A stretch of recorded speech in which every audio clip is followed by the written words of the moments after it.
Hello and welcome to the Integrity Sports Podcast. Each week we are powered by our friends at Harper's Tree and Stump Removal. If you have any tree trimming, tree removal, or stump removal needs, Harper's Tree and Stump Removal has you covered. In addition to those services, they can also haul rock and sand. They do driveway work and can now do horizontal grindings of large wood debris piles. Give Keith a call at 229-314-2048 or at 229-938-2412. Harper's Tree and Stump Removal is the premier sponsor of the Integrity Sports Podcast. Welcome to the Integrity Sports Podcast, covering local sports in the Southwest Georgia area, creating content that is factual, positive, and informative, promoting efforts by athletes, coaches, and sports administrators. Now, here's your host, Tim Estes.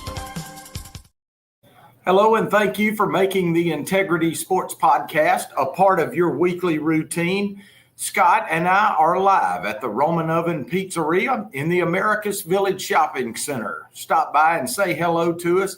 Have a great meal, and let's talk a little high school football. Scott, another big week of high school football this week. All three of our local area teams will be in the playoffs. Of course, Southland Academy started playoff action last week, and we'll break some of that down. But it's always a fun time of year when all three of the teams make the playoffs. It is, and it's a brand new season. I'm sure these coaches have told the young men that you know, whatever you've done up to this point really doesn't matter at this point. You can get hot right now. We've seen teams that have peaked later in the season and go all the way to the state championship that may not have done so well at the beginning of the season. Things are a little different this week because of the officials shortage. So Southland Academy and Sumter County will play on Friday night. On Saturday night at 6 o'clock, that's when Schley County will take the field. So two of our teams playing on Friday, one playing on Saturday. Scott, let's get started with Southland Academy. Southland comes into this week with a record of 4-7.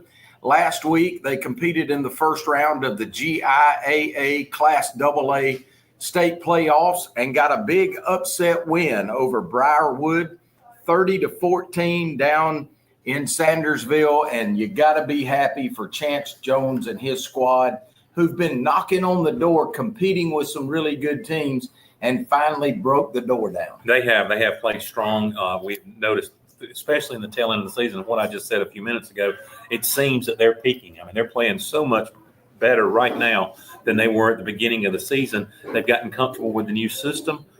They've overcome some injuries. They still have some key injuries, the people that are out for the season.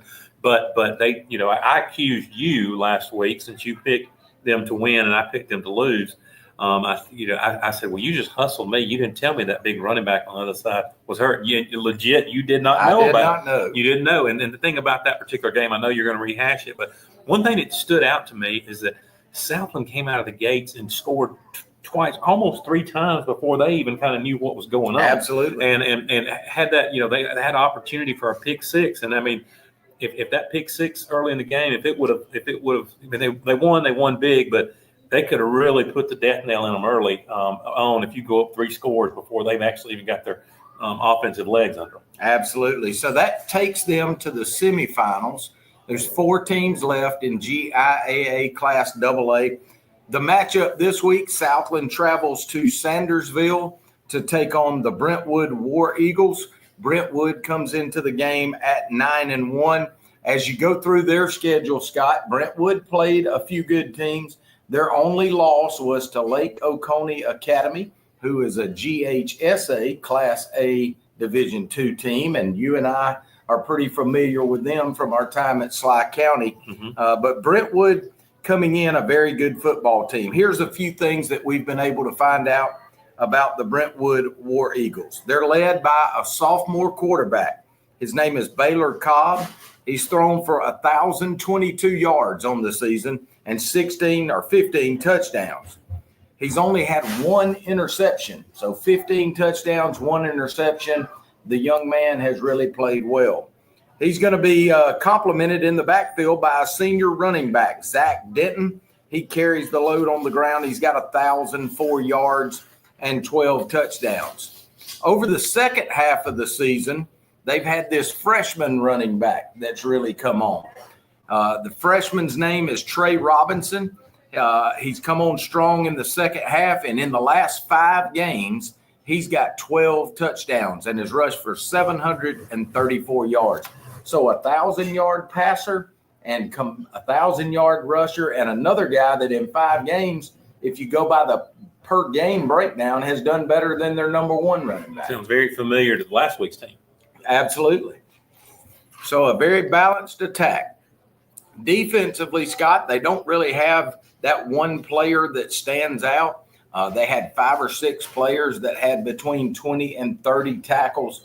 So it looks like a gang tackling type defense. Southland quarterback Cooper Boren, he's done a fairly good job of managing the game, especially in the second half of the season. Cooper's going to be joined in the backfield by guys like Alan Stick, Turner Simmons, and the guy I think really has helped them here late is Jamarcus Walker. So now in that 3-back set that Chance runs with the wing T offense, you've got 3 guys that have been pretty consistent for about 6 or 7 games now. And that keeps the defense guessing also on that wing T, because it's not going to they're not just one particular guy that they're going to key on. They're going to have to give everybody in the backfield equal respect. Yeah. On defense, Cade Futch, he's played well all year. Cade moves around. A lot of times he'll be at the defensive end spot. Some of the time they'll move him out to linebacker at an outside linebacker position.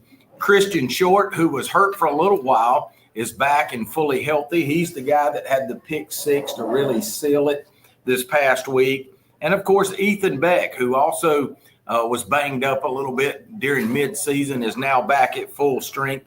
And Ethan Beck really has been playing well. The key to the Southland defense this week, Scott, they've got to stay physical. And word on the street is Brent Briarwood, that they played last week, basically said, we've never been in a game this year so physical. That's what was told to Southland on the field afterwards. That's the kind of football game Southland's going to have to play this week. Most definitely. When you're looking at a balanced attack, you've got a quarterback who's got a very high efficiency rating and a very few interceptions. You're going to have to put pressure on him. When he's back there getting ready to pass, you're going to have to force him to make a quick decision and probably make a mistake. They did that last week, and they had a lot of good key pass breakups, the pick 6, another pick 6 possible earlier in the game. So it's that they're playing physical football, pressuring the quarterback. That'll force that quarterback maybe to make some mistakes that he hadn't this season. Now, we've talked all year, Scott, about Raiders having a lot of injuries. Mm-hmm. They still have 3 players that are out for the year, no question. Right. I think what's helped Southland, though, those guys that were banged up mid-season, all of them have been back and fairly healthy now for about 4 or 5 ball games. Mm-hmm. They're healthy right now going into this round of the playoffs. So they've been playing with consistency. They're healthy. That's got to make a difference this week. And I don't think that's coincidental that they've come back and the team has peaked, because if you got a young man, especially a senior, who was injured and gets a second chance on his senior season, he's going to make the most of every play and every down. And that's what all the Southland players are going to have to do, regardless if you're a senior, junior, sophomore, freshman. If you're in the game, you've got to play every single down like it's your last. Yeah, absolutely. Scott and I will predict the game later on in the broadcast, but just to remind you, kickoff is at 7:30 in Sandersville on Friday night. If you can't make it to the game, Rusty Tundy and Melvin Kinslow will have all the action live on 98.7 WISK. That's Southland and Brentwood. In the other semifinal game, Southwest Georgia Academy out of Damascus, who's been the number 1 ranked team in AA pretty much all season, they'll take on Gatewood. So we'll try to keep you updated next week on how that came out as well. Today's program is also brought to you in part by One Digital Solutions. They are a steward for business growth and personal development. One Digital resolves real problems by fusing together real solutions for your business and for your employees. They do this by providing a tech-enabled, customized solution to things like human resource management, financial services, and employee benefits. It's really everything all in one. It's One Digital. Contact our friend Will Peterson. His number is 229-347-6289, and let One Digital Solutions begin helping you today. So that gets us through with Southland Academy for the week. We'll move now into Class A Division II and the Schley County Wildcats. The Wildcats finished the season at 6-4. They've been off now for 2 straight weeks. They had the open week in the last week of the regular season. And then, of course, last week was open due to Georgia High School moving the playoffs back a week because of the storm. This week's opponent going to be a very tough opponent for a first-round matchup. They'll take on Tryon. Tryon is 8-2. And that game's going to be Saturday night at 6 o'clock up at Schley County. And the Bulldogs come into Ellaville with an impressive record. Their only losses on the season have been to the number 1 ranked team in the state. That's Manchester, and the number 4 ranked team, Bowden, both of whom happen to be in their region. Scott, that is a tough draw in the first round. No doubt that is the toughest region in the state this year. And they have, all their out-of-region games. All those 3 teams that you just mentioned have played well, played strong, and when they faced each other, it's been a slugfest. So these are 3 battle-tested teams coming into the playoffs. Senior quarterback Cade Smith leads the Tryon Bulldogs. He's put together a really impressive season. He's thrown for more than 2,100 yards. Half of those yards have gone to his favorite target. That's Ethan Willingham. Willingham's got 1,057 yards receiving on the year. And Scott, this is what they want to do. They will try to run it a little bit, but coming in, everybody in the park knows they're predominantly a team that likes to throw it. Right. Then that's kind of unusual for Tryon, because Tryon's usually a running team. A few years ago, they had, I think, the leading rusher in the state, who is either, I think, at Georgia State or Georgia Southern right now. I forget where he is, but he was Tryon has historically been more of a running team than they have passing. As a team, they have rushed for just over 1,000 yards in 10 games, but they do that without a featured back. They've got 4 guys that alternate at the running back spots. They come in and out. All of those guys have somewhere between 280 and 315 yards each. So this team wants to throw it, and every now and then they'll get one of those 4 guys back there and put it in his belly, let him run it a little bit just to keep you off balance and keep you honest. Defensively, they do have one standout, and that's going to be a senior, Dillard Strickland. He comes into the game with 73 total tackles. Nobody else on the team really anywhere close to that. Scott, what sticks out to me about Tryon, though, is their strength of schedule. Okay, when you take Manchester and Bowden out of the schedule, they haven't really been battle tested other than the 2 games that they've lost.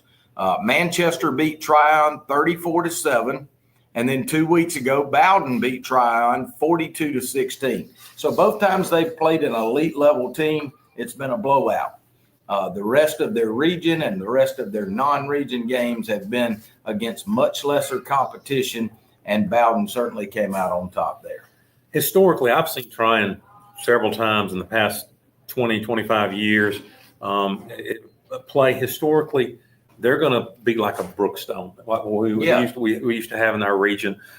They're every single year, they may not put a great team on the field, but they're going to put a good team on the field that's extremely disciplined and will battle to the last whistle of the game. They're not going to fold their tents midway through the 3rd quarter or even midway through the 4th quarter if you're up by 2 touchdowns. They're going to fight by that, and you got to know that going into it. And you might want to get out there and jaw with them and all that kind of stuff, but the reality is that has 0 to no effect on them. You're not going to see their players get a big rise out of anything. They're just going to be really even-keeled and going to come in and hopefully Schley County can rise to that challenge.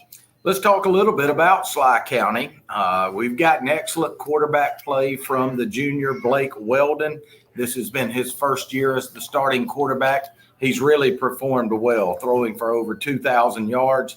Kendall Sims, we knew coming in would be the featured athlete, and he certainly has not disappointed. He's a threat both from the wide receiver spot and on those jet sweeps. Where Schley County struggled in the first half of the season was we didn't seem to have a featured running back.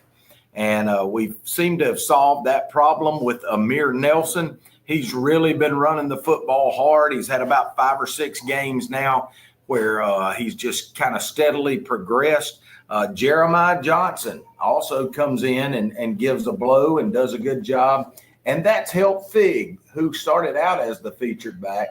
And so now the Wildcats have 3 guys they can count on in the backfield. That's right. And then that may help them in a late game whenever if it's close and you need to get that 3rd and short or 4th and short or whatever to keep a drive alive. Having more than just one running back that you rely on that you can put in there in that situation helps you in those late game situations. And Scott, our offensive line, you mentioned them on last week's show. The Wildcat offensive line coming into the season, Coach Darren Alford said that was going to be the strength. Kind of struggled out of the gate the first 2 or 3 games, but has really put it together since then, and they're a strength now. Most definitely. Yeah, you saw the first, second team, all region team come out this week, and Schley County was loaded with players in that on that roster. On defense, everybody in America knows about the 5-star Zayden Walker at linebacker. Zayden's played well over the last half of the season. Brody Smith, we knew coming in, would be another featured defensive player. Both of those guys team up at the inside linebacker spot, and not much gets past them. What's been really impressive are some guys on the outside, particularly Jonathan Leggett and Amir Nelson. Both of those guys have shored up the ends, and very rarely are we getting burnt on the edges. Most definitely. Forcing those runs back into the inside where our strongest tacklers are located. And Scott, this week, our corners, I think, are who's going to be tested, the cornerbacks and the safeties. You know those guys pretty well from Carson's time at Schley County.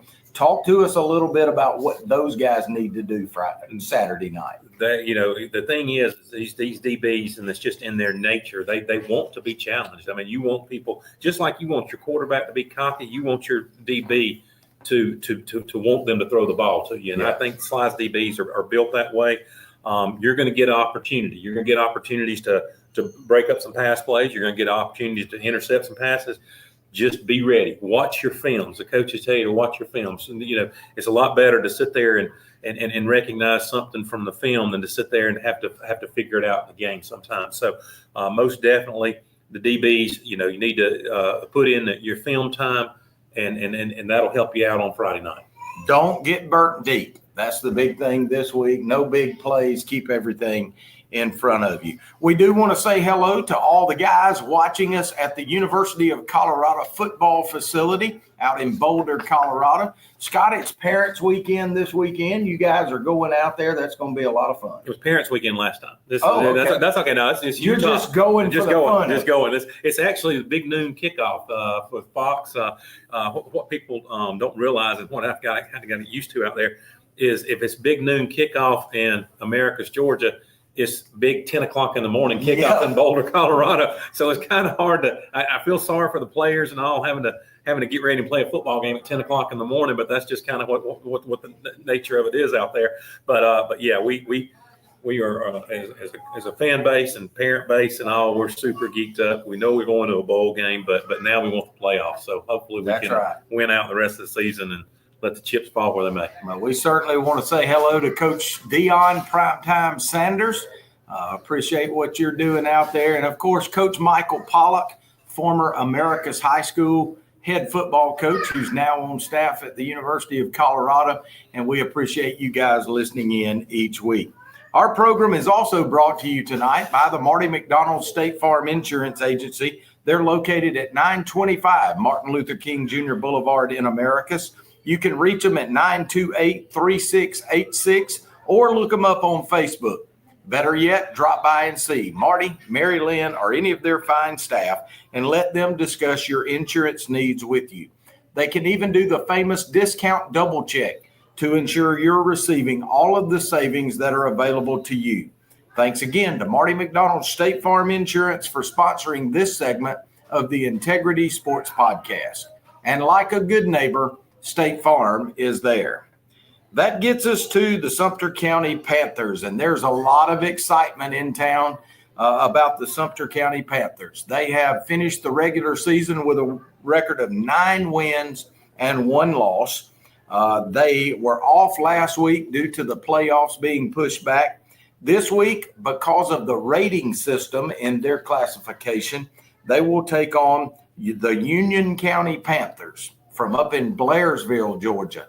Union County will come to Americus with a record of 4-6, and Coach Will Rogers will be hosting the first playoff game. Scott, this is the first time in over a decade that Sumter County has hosted a first-round playoff game. Unbelievable. That's unbelievable. I can't believe somebody with such a storied history as America, Sumter County, has had that it's been that long of a drought around here. That's right. Union County comes into town from Region 7. Region 7 does boast of 2 pretty good teams, Rockmart and North Cobb Christian, both who are in the top 10 in Class AA, will be out of that region. Under this new rating system, Sumter County will come into the game as the number 9 seeded team in the state. Union County comes in as the number 24 team in the state. So on paper, this should be a certain win for the Sumter County brand of Panthers. But, Scott, the game isn't played on paper. It's not. And if you take this team lightly, I mean, I think Union County left about 30 minutes ago to make it to Americus for the game. But if you take this team lightly, you got to figure a team like Union County coming in here, they're relaxed. They're not expected to win, so they don't really have to really – I mean, they're prepared for the game, no doubt. The coaches are ready. The players are ready. They're going to have them geeked up. But they're, as far as a tense situation, there's no tension on them. They're coming in relaxed, ready to play. Sumter County better jump on them and jump on them quick, beat up 3 scores by the end of the first quarter, and then, we can breathe a sigh of relief, because otherwise you let the team like this hang around, and all of a sudden in the fourth quarter, and it's a 1 or, a 1 score or just over, maybe 2-score game, a 10-point game or something like that. And all of a sudden Union County feels like they can beat them, and sometimes momentum pendulum swings back the other way. Absolutely. Union County, if you want to know a little bit about them, they're led by a freshman quarterback. You don't see that too often at this level, but quarterback Camden Kendrick has thrown for over 1,600 yards this season. They also have a 1,000-yard rusher in senior Connor. I don't know how to pronounce this, Scott. Shuknick. Connor Shuknick. He's a senior, and he's rushed for just over 1,000 yards. On the outside at receiver, they've got 1 main target, and that's senior Maddox Young. He comes in with 700 yards receiving, so a little over half of those yards by the quarterback go to the Union County receiver. On defense, sophomore linebacker Brandon Lynch leads Union County. He's got 54 solo tackles. Freshman cornerback Michael Wallace has 53 tackles. So, Scott, when you go through Union County's schedule and how did they get here, here's what I found kind of amazing. Their 4 wins are against teams that are 3-7, 2-8, and 2 of those teams that they've beaten are 1-9. So that's their 4 wins. So I expect that they're in for a physical football game like they haven't seen all year. Not only the physical, the speed of the game is going to be a lot faster than what they're used to up there in Northeast Georgia. The Northeast Georgia teams, they remind me a lot of times of the old Big Ten teams. They 3 yards in a cloud of dust. I mean, when your leading receiver only has 700 yards, that speaks that you're going to see mostly a running team. But also, one thing that jumps out at me is a lot of their leaders are freshmen and sophomore. That's right. Once again, they don't know they're supposed to be nervous. They're tickled. They're just happy to be here. They get to maybe stay in a hotel tomorrow night or eat at a fancy restaurant or something like that. And so the fact that they're coming in relaxed, Sumter County hopefully won't get caught looking towards and trying to plan on who's they're going to play in the second round, and go ahead and make quick work of this team. Absolutely. The Sumter County Panthers have been led on offense this year by quarterback Ishmael Jones. He's thrown for nearly 800 yards. He's got 2 really good backs behind him. and that's A.J. Kears, who comes in with 689 yards rushing. And Quayshawn Tatum, not far behind that at 563 yards. These two, between those two guys. That is, I mean, they've no doubt they've had a phenomenal season. All the same names every single week. Thankfully, they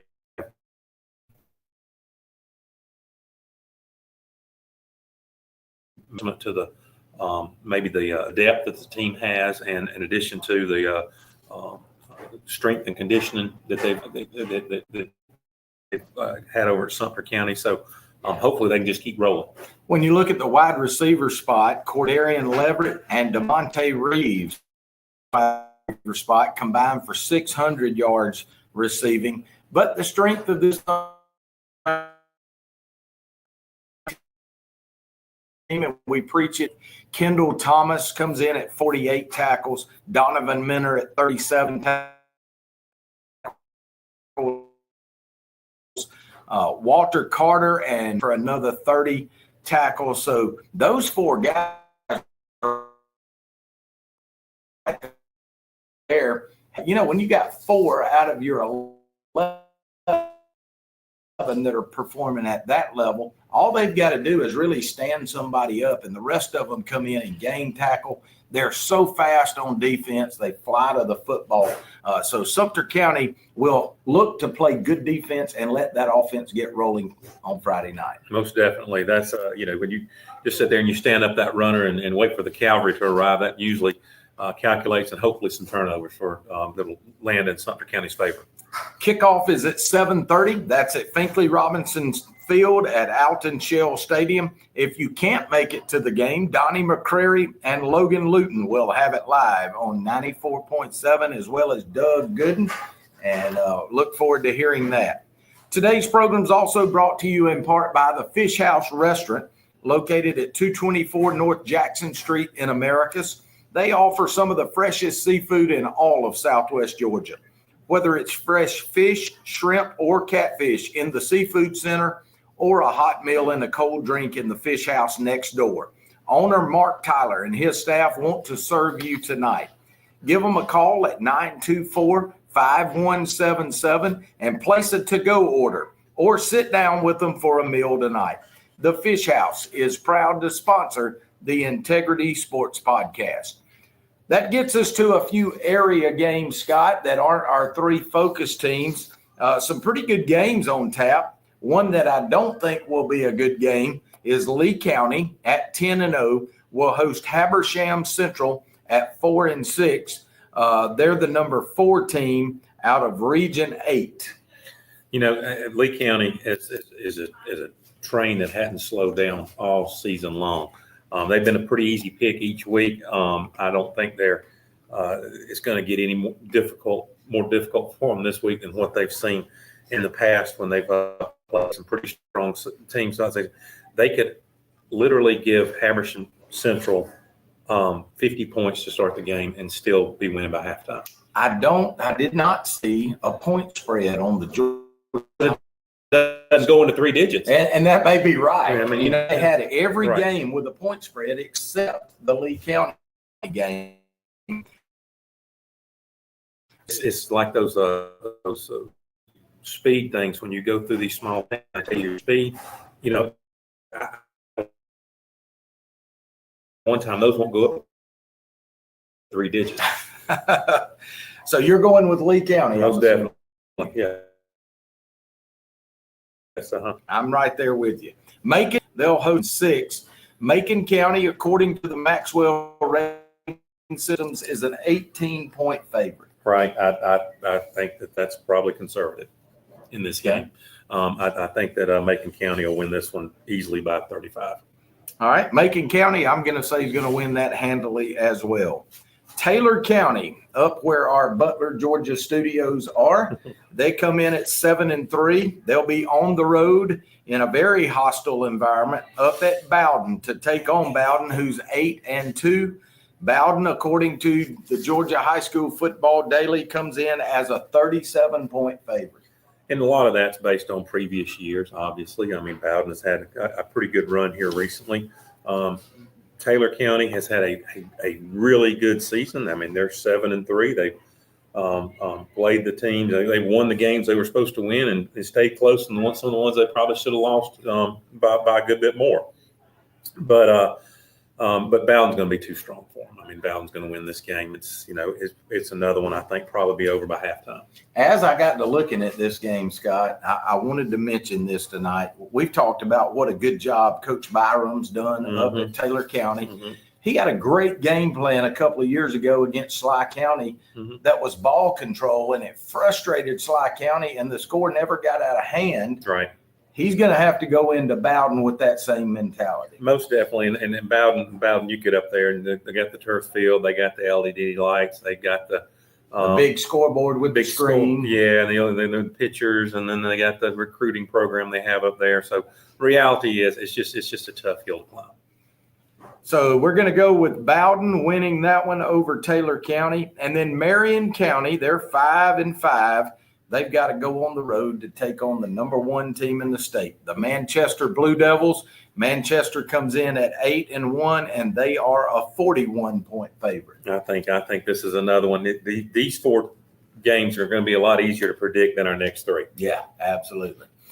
That gets us to Southland Academy. Southland goes on the road to take on the Brentwood Academy War Eagle. Brentwood, according to Maxwell ratings, is a 12-point favorite in Sandersville.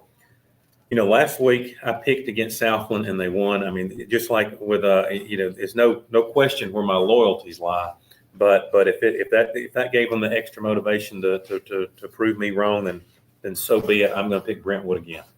All right, and I'm going to go with you this time. As much as I want Southland to win and have that desire to see them do well, I do expect Southland to compete. They're going to compete. It's not going to be a blowout. No.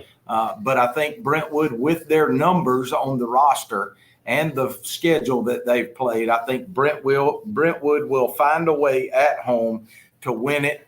But, boy, if you're a Southland fan, you've got to be excited about the future with Coach Chance Jones. And let's hope that both of us are wrong. That's what I'm saying. I hope we're eating crow this time next week. That's fine with me. But I playing on the road, I think Brentwood early in the season was one of those teams that they predict to be in the state championship. So Southland is peaking late. They are starting to get the momentum. That's the only reservation I have on this. I mean, because on paper and with everything else we know about with the numbers at Southland and some of the key injuries of the ones that are out for the season, it makes it easy to tip the scales on the opponent's favor, and sometimes like that. Schley County at 6-4 will host the Tryon Bulldogs, who come to Ellaville at 8-2. Tryon, even though they're a 3 seed, is a 16-point favorite over the Wildcats. And I think that is from the previous, just like in my finite high school football brain, I know the reputation of Tryon, and I know what they're going to come in with, and I know how they're going to play the game, and the fact that they're in no doubt the toughest region in the state of Georgia. So and for their classification, and because of that, once again, no problem where my loyalties lie, but I got to give the nod to Tryon in this game. It's going to be a close one. But if it's a close game, I still think that tips the scale in Tryon's favor just because of the way they play and the game they play. If Schley wants to win this game, they got to get up on them by 2 scores and keep that spread most of the game. And if they do that, then I think they can win the ball game. Here's the only one we're going to disagree on, Scott, and I'm going to go with the home team Wildcats, and here's why. Number one, it's at home, and that's 5 to 7 points you get for being at home. When I look at where Tryon competed against Manchester and Bowden this year, and we're blown out. When you look at how Schley County has competed when they've played the Bowdens and the Manchesters, it's always been a tight game. Whether they won or lost, it was always a tight game. We've had a much, much tougher schedule than they've had. I'm going to lean toward the Wildcats, but it's going to be a close one. And the Wildcats are going to have to defend the pass. They can't let anybody get behind them this week. But it's going to be a close win for the Wildcats, in my opinion. Those DBs are going to have to be ball hawks. Absolutely. They are going to have to, they cannot, give a lot of space, they're going to have to force that quarterback to make some tight throws. Sumter County, 9-1, will host Union County. It's a battle of the Panthers. Union County comes in at 4-6, and Georgia High School Sports Daily has Sumter as a 19-point favorite. I think that's probably fair. I think it'll probably be more like a 30-point game. I do too. So we're going to both pick Sumter County in that one. So that gets us through the high school football playoffs for this week. I know a couple of things that we want to mention, Scott.